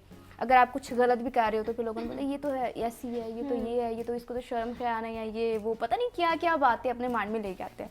तो आई थिंक लोगों की बातों को गौर नहीं करना चाहिए, इग्नोर करो। तो आपने भी यही पॉलिसी अपनाई हुई है? मैंने अभी कुछ टाइम से पहले मैं बहुत दिल पे ले लेती थी लोगों के कमेंट, बहुत ज़्यादा रातों रात सोचती रहती थी उसने मुझे ऐसा बोल। 500 लोग मुझे मेरी तारीफ करें, एक बंदा बुराई कर देगा तो वो बस यहाँ रह जाएगी, सवार हो जाएगी सर पे। वो मैं कहूँगी उसने कहा है तो क्यों कहा है, अगर उसने कहा है तो इसका ऑनेस्ट ओपिनियन होगा। वो फिर अब जाके मैंने सीखना शुरू किया कि हर बंदा डिफरेंटली सोचता है। हो सकता है मुझे अच्छी लग रही है कोई चीज़, हो सकता है उससे नहीं अच्छी लगेगी, ज़रूरी नहीं है। तो मैं अब कोई अगर मुझे क्रिटिसाइज करता है ना तो मैं उसे एज एन वो लेती हूँ, एज ए सजेशन लेती हूँ। Constructive criticism. हाँ कि चलो यार अगर इसने कहा है तो शायद कुछ सोच के कहा होगा, फिर मैं उस पर काम करती हूँ। तो हर क्रिटिसिज्म बुरा नहीं शादियों होता का है। सीजन चल रहा है, जी। ठीक है, तो इसलिए टप्पे जो पंजाबी है टप्पे ना होते शुरू किए गए। आपको नहीं आते? नहीं, मुझे नहीं आते। अब ये आप झूठ बोल रही हैं बचने के नहीं, मेरे लिए। सच में नहीं आते। मैं इधर मेरे कल वोकल्स थे, पंजाबी सॉन्ग के मूवी का सॉन्ग था, तो मैं इतनी मुश्किल से गा रही थी, मुझे समझ नहीं आती मैं क्या करूँ। हालांकि मैं पंजाबी हूँ, लेकिन उस तरह से ठोस पंजाबी मुझे नहीं आती। पंजाबी बोल रही है। बहुत मुश्किल है पंजाबी बहुत इजी और बहुत मीठी जुबान है पंजाबी बोलने में, लेकिन गाने में नहीं है। ऐसे मैं यूज्ड टू जो ना होना वो नहीं बोल पाता, इसलिए सुनाती हूँ थोड़ा सा। चिट्टा कुक्कड़ बने रेते, चिट्टा कुक्कड़ बने रेते, काशनी दुपट्टे वालिए मुंडा सदके तेरे ते, कुंडा लग गया बारी नू, कुंडा लग गया बारी नू, हत्था उत्ते मेहंदी लग गई एक किस्मत वाली नू, चिट्टा कुक्कड़ बने रेते, चिट्टा कुक्कड़ बने रेते, काशनी दुपट्टे वालिए मुंडा सदके तेरे ते। क्या बात इतना है, तो अच्छा आपने गाया है, बहुत बहुत जबरदस्त। आवाज़ की आप वजह से गाया कह रहे हैं, ठीक है। और मैं कहता हूँ कि बुकिंग कर लें जिससे शादी में बुलाना है। टप्पे हरवाने के लिए किसी और को। अच्छा, एक्टिंग का शौक किसको है? मुझे है आपको? आपको भी है? दोनों का है? अपने गानों में खुद ही एक्टिंग करती हूँ। अच्छा, कभी ना ऐसे नहीं ड्रामास की एक्टिंग और इस किस्म की। सब जहाँ पे भी चलेंगे होगा चलेंगे, chance, मैं क्या ठीक है? करूँगी? तो आपको भी शौक है? मैंने थिएटर प्लेस किए हुए हैं यूनिवर्सिटी टाइम पे और अनएक्सपेक्टेडली मैंने फीमेल कॉमिक का अवार्ड जीता हुआ है। अनएक्सपेक्टेड। क्या बात है, ये तो मल्टी टैलेंटेड जो है ना वो आप दोनों औरतें हो गई हैं। तो अब एक काम करते हैं, अच्छा माजरत लड़कियां, बच्चियां, छोटी छोटी काबिले बच्चियां, माफी नहीं है। ठीक है? बच्चियां भी नहीं है, वर्किंग वुमेन है। अच्छा, वुमेन को अगर हम जो है ट्रांसलेट करें तो क्या बनता है? औरत। बट वुमेन साउंड्स बेटर ना। वाह, मतलब इंग्लिश में लपेट के आप दे दें तो खातून। चीज अच्छी हो जाती है। खातून के हम लोग यहाँ पर एक सिचुएशन क्रिएट करते हैं हम लोग, ठीक है? और उस पर आप दोनों ने एक्ट करना है, ठीक है? क्योंकि दोनों को एक्टिंग का शौक है ना, ठीक है? तो तो कहीं सिचुएशन ऑडिशन समझ आप लेते हैं। लोगों के जहन में कोई सिचुएशन है जो आपने तो थिएटर प्लेस भी किए हैं, कोई मोनोलॉग, कुछ इस तरह की चीज याद हो जो इनको आप बता सकें, वो या हम अपनी तरफ से कोई सिचुएशन दें?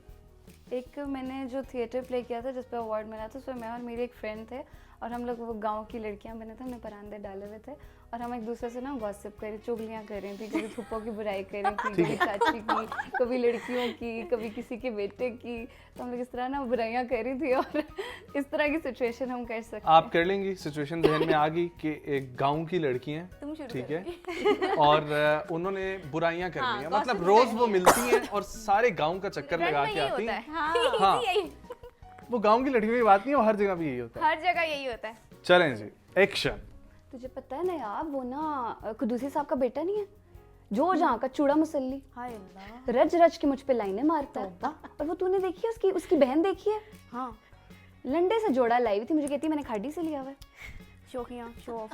मैंने कहा इतना कोई तरक्का मतलब तू बहन को ही देख ले, बहन कितनी स्टाइलिश लग रही है इन कपड़ों में। यार तेरा तो बात ही अलग है। स्वैग ही और है, तू भी अच्छी लग रही है, लेकिन बहन की बात और है ना, समझा कर।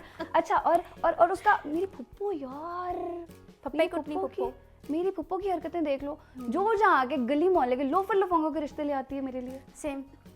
अब मैं तंग आ गई, मतलब कितने, मेरा तो दिल करता है कि बस किसी से भी करा दे बहन, तू शादी करा दे, बस शादी करा दे। क्यों? वो कहती है बस शादी कर ले तू किसी से। अगर वो गधा चलाने वाला जो होता है, क्या बोलते हैं वो, जो टांगे लेके जाता है, वो उसका रिश्ता ले तो उसे भी कर लेगी? नहीं करूंगी, लेकिन क्या करूं, फुप्पो है यार at the end of the day. मुझे पता है पुप्पो है। पुप्पो कौन होती है? थप्पे कुटनी पुप्पो। हाँ, फिर क्या करेगी अगर वो लेके आती है ऐसा बंदा जिसकी टांग भी नहीं है? बस यार कुछ ना कुछ तो करना पड़ेगा, पर मुझे नहीं पता यार, बस देखते हैं। वेल डन जी, आप लोगों की फुफियां देख रही हो, मैं दुआ करता हूँ, ठीक है, ताकि उनको भी पता लगे कि दिल की फीलिंग वैसे तो बोली नहीं जा सकती, लेकिन इस तरह से जो है ना कही जा सकती है। छोटी वाली खाला। नहीं, असल में मेरी दोनों फुप्पो बहुत अच्छी, मेरी खाला भी बहुत अच्छी है। ये अब कवर हो रहा है।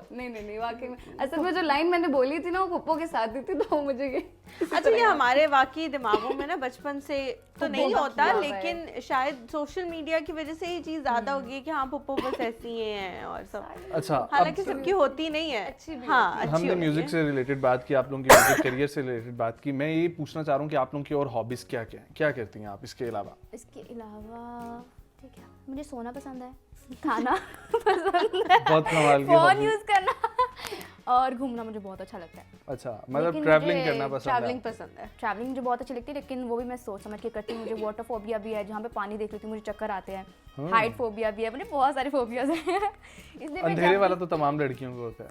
क्या? अंधेरे वाला मुझे हाइट फोबिया ना, अंधेरे का भी है, लेकिन वो इतना ज़्यादा नहीं है जितना मुझे, वो मैं ऐसे करके चल लेती हूँ, मुझे पता चल जाता है। लेकिन हाइट फोबिया ज़्यादा मुझे, क्योंकि जब मेरा सॉन्ग था ना पल भर की आशिकी, उसकी जब शूट था, हम लोग जा रहे थे तो हम लोग गलती से यूबिया वाली साइड पे जा रहे थे, तो उसकी साइड्स नहीं बनी हुई थी, तो मैंने उसको बोला, मैंने कहा यहीं पे गाड़ी रोको और मुझे उतारो। कहते तो पागल हो गई है, तेरे दिमाग ठीक है? तो वो उसको गाड़ी को टर्न करा, तो मैंने कहा मैं गई, आज मैं नहीं बचूंगी। इतना मुझे डर, इतना फोबियाज, ये बहुत अच्छा टॉपिक है। आप क्या क्या फोबिया? मेरा बहुत फनी फोबिया, मैं नहीं बताऊंगी। बताएं। अब तो आपने बोल दिया। राज खोल दे। मेरा फोबिया ये है कि अगर कहीं पंखा लगा होता है, मुझे लगता है मेरे ऊपर नीचे गिर जाएगा। आपने कहीं वो फाइनल डेस्टिनेशन तो नहीं देख ली? क्योंकि वो मूवी जब मैंने देखी तो उसके बाद मुझे भी ये हो गया था कि अब मैं ये करूंगी तो ये ना हो जाए, मैं ये करूंगी। मैं किसी के घर जाती हूँ और मुझे बोल रहे हैं, पहले देखती हूँ पंखा तो नहीं साइड पे, मैं पंखे से हट के बैठती हूँ। और कुछ लोगों के घरों में वाकई में हिल भी रहा होता है पंखा। वो अक्सर मेरे रूम में अगर मेरी कोई दोस्त आ जाए, मुझे बोलती है पंखा साफ नहीं है, कहती हूँ मुझसे नहीं होता, तुम कर दो। मैं नहीं कर सकती, क्योंकि वो डर लगने लग जाता है। मुझे लगता है मेरे ऊपर गिर जाए। क्या हॉबीज हैं आपकी? वैसे मैं टेक्सटाइल डिज़ाइनर हूँ, मेरी अच्छा। हाँ जी, ये एक आपकी अदर साइड है। ये मेरी दूसरी साइड है बिल्कुल। नाइस। तो उसके मतलब ये सिंगिंग के तो अलावा उसको जो परस्यू किया हुआ है, वो भी चल रहा है उसे बहुत ज़्यादा नहीं, क्योंकि वही बात है, इस्लामाबाद में अपॉर्चुनिटीज़ एज कम्पेयर टू बाकी शहर कम है, कम है। और आउट ऑफ सिटी अभी इस चीज़ के लिए मैं जाना नहीं चाह रही, मतलब इस चीज़ के लिए टेक्सटाइल डिज़ाइनिंग के लिए। तो मैंने सोचा है कि मैं अपना यहीं पे काम शुरू करूँगी ऑनलाइन। तो मैंने एम्ब्रॉयडरी, पेंटिंग्स, स्केचिंग तो खैर मेरी बहुत अच्छी नहीं है, नॉर्मल है बिल्कुल, बट एम्ब्रॉयडरी, पेंटिंग्स, ये शौक मुझे बहुत ज़्यादा है। थोड़ा बहुत मैंने ग्राफिक्स सीखा है, उन पे काम कर लेती हूँ। तो अगर मैं ये सब कुछ नहीं कर रही और मैं सो नहीं रही, तो फिर मैं पेंटिंग कर रही होती हूँ या मैं एम्ब्रॉयडरी कर रही हूँ। क्या बात है, आप मल्टी टैलेंटेड है और ये बहुत अच्छी नहीं बात है। क्या बात है, मल्टी टैलेंटेड लोगों के बीच में बैठ के हमें लगे चलें, कि आज हमें भी हमने सिंगर सनोबर को हाँ, बुलाया है, कभी हम पेंटर सनोबर को भी बुलाएंगे जरूर। लेकिन जी अभी वक्त हुआ जाता है हमारे सेगमेंट की तरफ चलते हैं और जल्दी से वापस आए, क्योंकि प्रोग्राम अपने इख्तिताम की तरफ बढ़ रहा है।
जी welcome back to the show.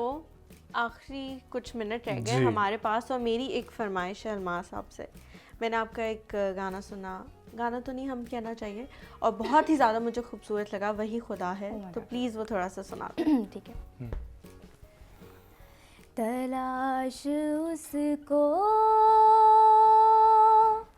ना कर बुतों में, वो है बदलती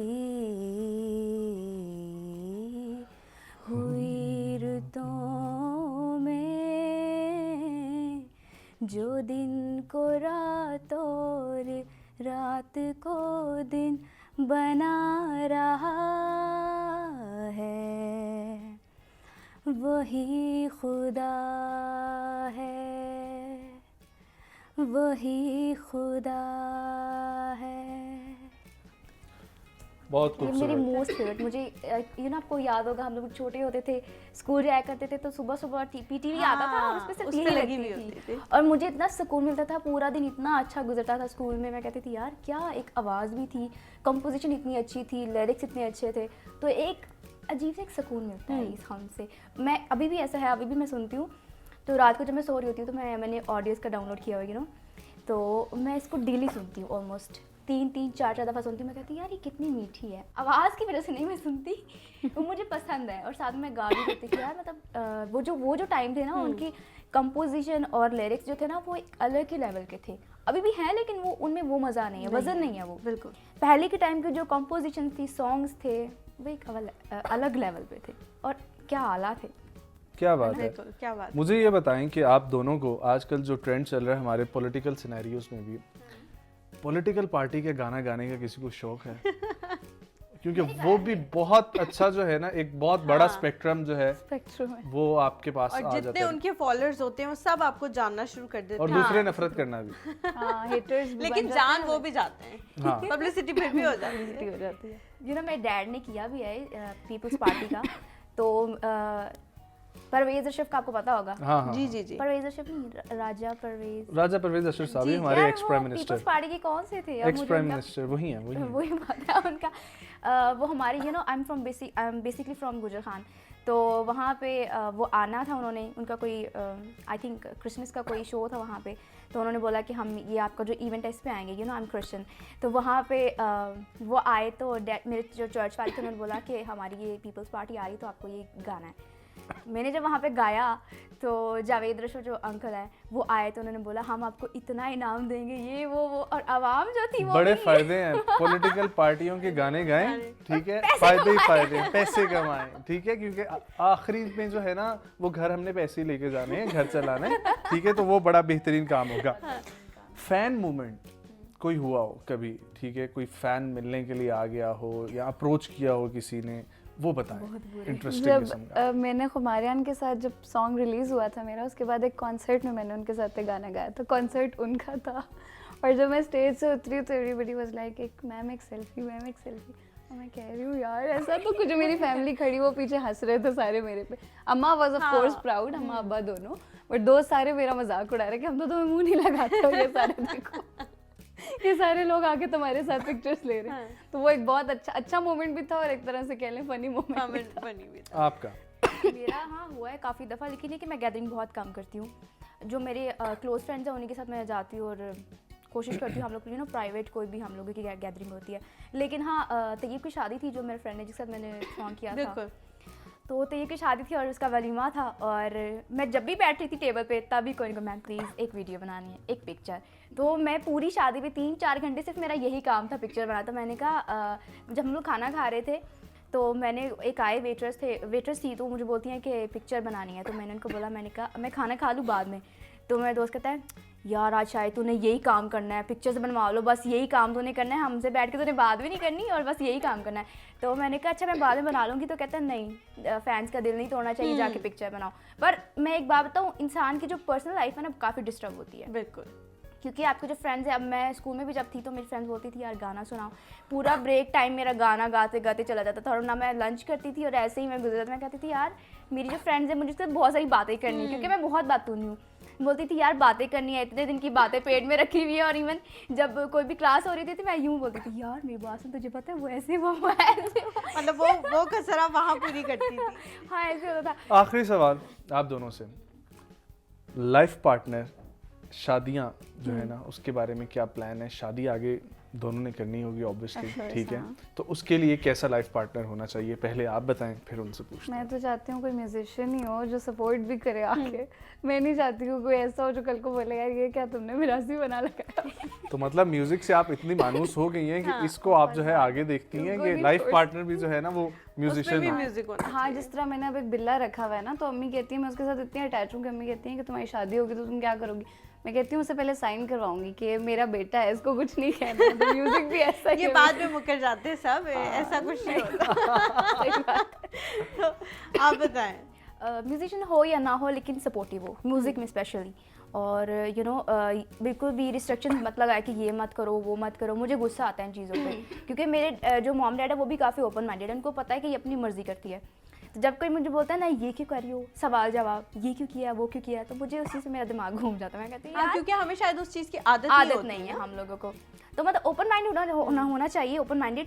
सेकंड ये कि रिस्ट्रिक्शंस बिल्कुल किसी किस्म की ना लगाए, और सपोर्टिव और मेरी तरह हो हंसमुख सड़िया नहीं हो। मतलब कोई भी रिस्ट्रिक्शन ना लगाए, ये नहीं कि सिर्फ मेल ना लगाए, फीमेल भी कभी कभी कुछ वाइफ्स भी होती हैं ऐसी। हाँ होती है, मेरा ख्याल लेकिन है अगर वो equal भी इतनी चाहिए, बातें बराबरी। करने वाला हुआ तो फिर तो मौका ही नहीं मिलेगा। अल्लाह करे ना हो बातें करने वाला, हाँ, ताकि वैसे आप सच ज्यादा बात बातें की है। मैं कैसे बोलूँगी? नहीं बोर हो जाएगी। ये मेरा हलीमा एक्सपीरियंस से टिप्स ले लें आप लोग, ठीक है? शो के बाद आप दोनों हलीमा के पास बैठे हैं, बहुत सारे जो है ना टिप्स होगी। बिल्कुल। और हम लोग लेते हैं इजाजत। बहुत शुक्रिया अलमास आपका आने के लिए, सनोबर आपके आने के लिए, बेस्ट ऑफ लक आप दोनों के करियर के लिए।